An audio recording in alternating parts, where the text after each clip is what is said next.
This is Southern Appalachian Survival, and on this episode we'll be talking about traps and snares.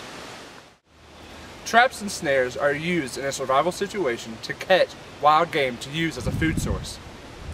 Yes, and just as there are many different types of animals and game, there are just as many variations of traps and snares used to catch them. This particular snare is called a rolling snare, and the idea behind this snare is to catch animals walking through a path or eating a bait that you have laid out. And the way this snare works is using a sapling tree, preferably that is alive, so that it is very flexible and that can bend, and it holds a lot of tension against the bend. That's a very key element. And one part that you want to do to the tree before you start your snare is you want to remove all the leaves, because that inhibits the ability to snap up once you catch an animal as well.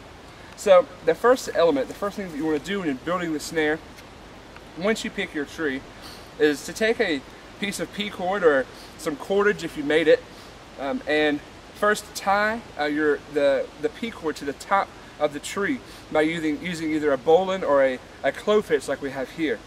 And then from there, about 6 inches down, 6 to 7 inches down from where you tied to the tree originally, you want to tie what's called a Y stick, or an L stick, some people call it.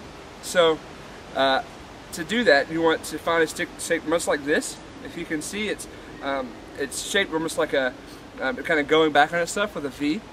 And this is going to be your trigger to use within your trap.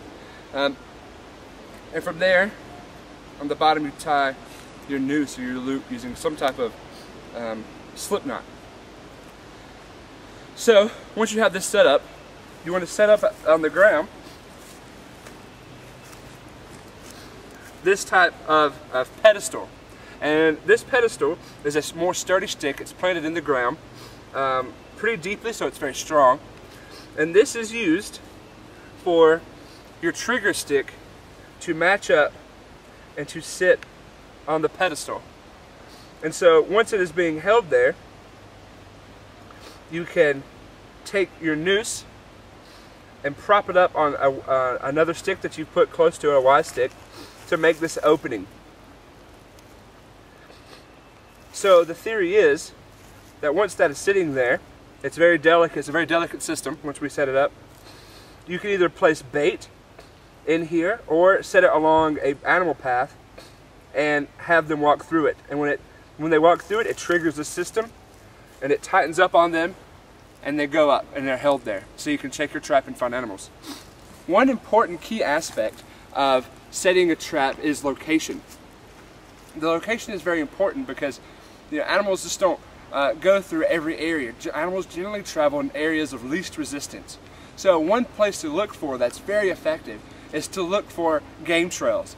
And those are pretty easy to find. As you're walking through the woods, you can find areas that you can see that have been generally impacted. And it's apparent that's not a large animal, not like a trail or a hiking trail. And so that's a very effective place to set these traps along, because there's generally different types of game and a larger amount of game traveling through that area. So another thing that you want to consider when building these traps is that you want to try to keep it looking natural. Animals live in the woods, and so they know what things look like, and they know when things look out of ordinary, they generally get a bit more scared and won't go that way. So one way to keep things looking natural more effectively is to be sure to not shave down any parts of your wood, of your elements of this trap, because this bare wood, shaving the bark off exposes the white wood. That's not a natural thing very often, and so you want to try to reduce the amount that you have to shave down. However, there are two parts of the snare that you do need to shave down, and that is on the trigger and on your pedestal here. If you can see on this trigger, we've shaved down a bit of a flat spot here, and we did the same thing on the pedestal, so that when we put the two together,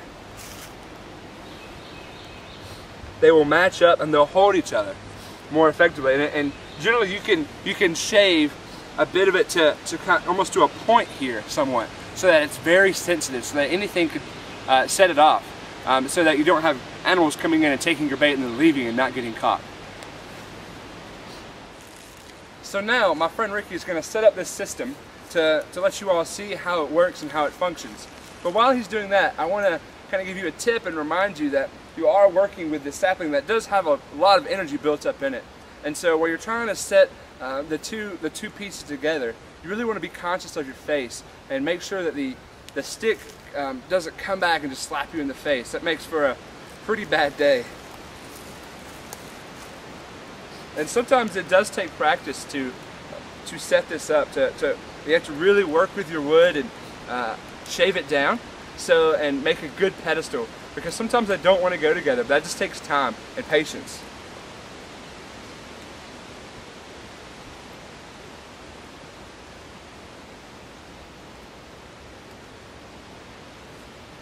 Okay, so now that we have the pedestal set, we're going to set it off, and you'll be able to see how it works.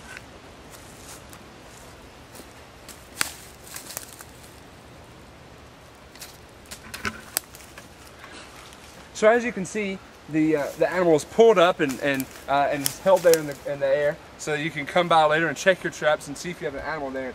This is a pretty effective method for catching small game if you place it in the right area.